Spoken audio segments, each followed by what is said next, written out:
तो स्टार बनाओ और हेडिंग लिखो common ion effect. Common ion effect काफ़ी आसान है, तो एक ही बार में समझ में अच्छे से आ जाएगा। देखो बेसिकली कॉमन कॉमन मतलब है, देखो जो कॉमन हो, मतलब कॉमन की मतलब तो क्या समझाना है, आयंस आयंस जानते हो, और इफेक्ट मतलब असर। इसी चीज़ से देखो क्लियर करते हैं दोस्तों। देखो बेसिकली कॉमन आयन इफेक्ट ली चार्टली पे बेस्ड है। किस पे बेस्ड है? ली चार्टली पर। ली चार्टली तो प्रिंसिपल काफ़ी अच्छे से पढ़ा होगा, मैंने समझाया था है? ली चार्टली का है, जैसे मान लो ये सॉल्यूशन है तुम्हारे पास। क्या है तुम्हारे पास? सॉल्यूशन है, पानी डाला है और इसमें डाला है क्या? CH3 COH हमने डाला, तो आखिरकार किस चीज़ में ब्रेक हो जाएगा? CH3 CO minus plus H plus. तो बेसिकली तुम लोग कॉपी पे ऐसे लिखते हो, लेकिन बेसिकली ऐसा सिस्टम होता है। तो इस कंटेनर में जब तुमने CH3 COH मिलाया है, तो आखिरकार तुम्हारे पास पता है कुछ डिसोसिएट हो गए हैं और कुछ रहे अनडिसोसिएटेड। इतनी बात क्लियर होनी चाहिए। तो तुम लोग ऐसे लिखते हो, इक्विलिब्रियम पे आ जाते हैं कि CH3 CO minus plus H plus. Common ion effect का कहने का मतलब ये होता है कि अगर जहाँ इक्विलिब्रियम एस्टेब्लिश्ड है उसमें तुम एक कोई कॉमन आयन मिला दो। कॉमन आयन का मतलब क्या होता है कि जो इन दोनों एक आयन से ही तो है ना। देखो इसे एक ये आयन से तो है। इसका कहने का मतलब कॉमन आयन इफेक्ट में कहते हैं कि इन दोनों में से तुम कोई भी एक अगर आयन से इसमें मिला दोगे तो रिएक्शन कहाँ जाएगी? बैकवर्ड डायरेक्शन में। जैसे ही रिएक्शन बैकवर्ड डायरेक्शन में आएगी, इसका मतलब क्या है कि डिग्री ऑफ डिसोसिएशन भी डिक्रीज हो जाएगी। मतलब सब एक दूसरे से इंटररिलेटेड। तो डिग्री ऑफ डिसोसिएशन कैसी होती है? डिसोसिएटेड अपॉन अनडिसोसिएटेड, मतलब टोटल इनिशियल कितने थे? टोटल थे। डिसोसिएटेड अपॉन टोटल इनिशियली अपन ने कितने? अपन डिग्री ऑफ डिसोसिएशन काफ़ी अच्छे तरीके से समझाया था। आयोनेशन कांस्टेंट की वैल्यू है, डिग्री ऑफ डिसोसिएशन घट जाती है, या फिर हम बोल देते हैं कि अनडिसोसिएटेड मॉलिक्यूल्स क्या हो जाएंगे? इंक्रीज हो जाएंगे। कोई भी एक बात बोल दो, सबकी बात क्लियर हो जाएगी। क्योंकि देखो ली चार्टियर कहने का मतलब था कि अगर तुम प्रोडक्ट में कोई कंसंट्रेशन अगर इंक्रीज कर देते हो तो रिएक्शन बैकवर्ड डायरेक्शन में आ जाती है। तो यही तो कॉमन आयन इफेक्ट का कहने का मतलब। कॉमन आयन इफेक्ट में क्या कर रहे हैं? कोई भी कॉमन आयंस अगर तुम ऐड कर देते हो तो रिएक्शन बैकवर्ड डायरेक्शन में आ जाती है। डिग्री ऑफ डिसोसिएशन भी डिक्रीज होती है। क्यों? डिग्री ऑफ डिसोसिएशन क्या होती है? डिसोसिएटेड। क्योंकि जैसे ही बैकवर्ड में आएंगे तो ये क्या थे? डिसोसिएटेड थे। यही तो डिसोसिएटेड। और ये टोटल तो हमें उससे मतलब ही नहीं है, तो ये भी डिक्रीज हो जाते हैं। या फिर हम बोल सकते हैं कि अनडिसोसिएटेड जो होते हैं उनकी अमाउंट इंक्रीज हो जाती है।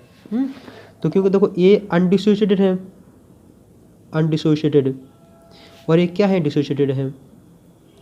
बस इतनी सी बात क्लियर है। इसी चीज़ को बोल देते हैं कॉमन आयन इफेक्ट। मुझे उम्मीद है कि इतना तुम्हें बहुत कुछ क्लियर हो गया हो कि आखिरकार इसका मतलब क्या होता है।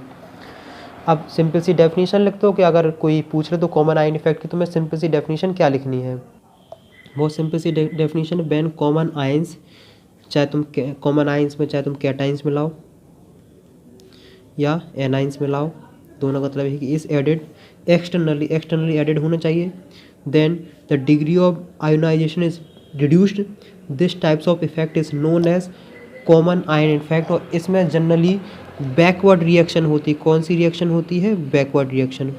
जैसा अभी हमने एसिड के लिए बात की है, वैसे सेम टू सेम हम बेस के लिए भी बात कर सकते हैं कि बेस में तुम कोई भी बेस ले लो।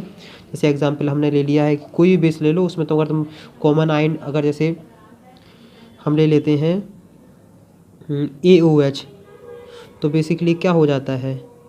A plus OH minus.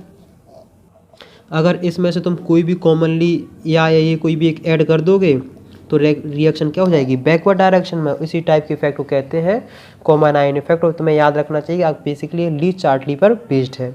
इतना याद रखोगे तुम्हें बहुत कुछ हद तक तुम्हें समझ में आ जाएगा। तो एक बात और मतलब बता देते हैं कि जैसे देखो कॉमन आयन इफेक्ट तब भी देखने को मिलता है कि जब बहुत सारे कंपाउंड प्रेजेंट हों और उनमें कुछ ना कुछ कॉमन कंपाउंड मिलते हों।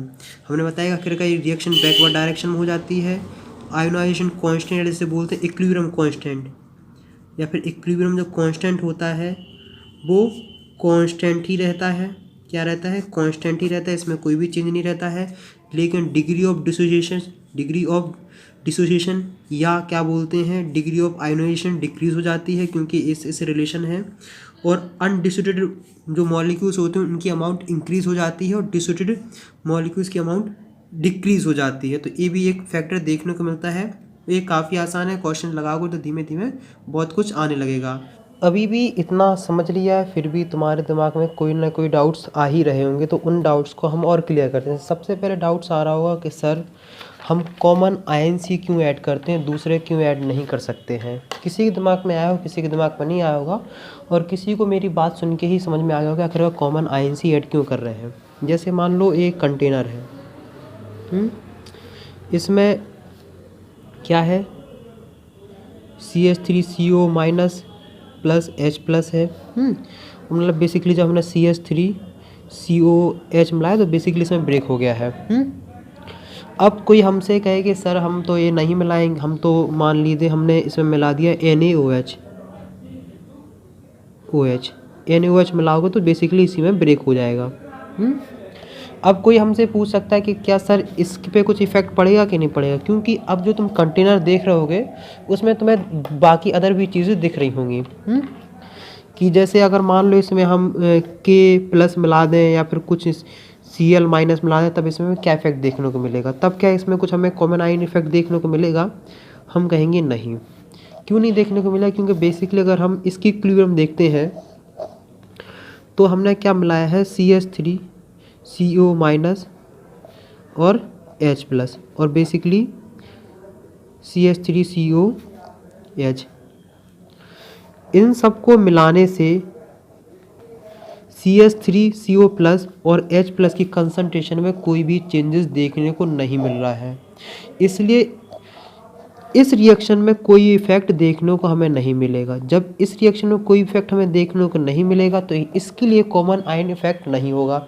अगर तुम कॉमन आयन इफेक्ट देखना चाहते हो तो तुम्हें कुछ ऐसा मिलाना पड़ेगा जो इन दोनों में कुछ ना कुछ कॉमन मिले। जैसे अगर देखो हम HCl मिला देते हैं, जैसे तुम HCl मिलाओगे तो बेसिकली H प्लस और Cl आ जाएगा माइनस। देखो इसकी कंसंट्रेशन H प्लस मिलाओगे तो इसी कंसंट्रेशन में चेंजेस आने मिलेंगे। इतनी सी बेसिक सी फंडा है, कोई ज़्यादा कठिन नहीं, बस थोड़ा टर्म घुमा दिए जाते हैं, सिर्फ बच्चे ज़्यादा परेशान हो जाते हैं। मुझे उम्मीद है कि यहाँ तक अगर मैं सिंपल सा तुमसे बोलूँ कॉमन आयन इफेक्ट क्या है, तो कॉमन आयन इफेक्ट ली चार्टली बेस्ड एक इफेक्ट है।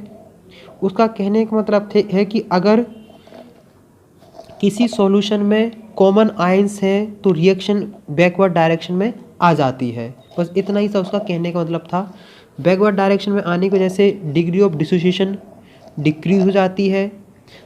इक्विलिब्रियम कांस्टेंट या जैसे बोलते हैं आयोनाइजेशन कांस्टेंट, उसमें कोई भी चेंजेस देखने को नहीं मिलता है।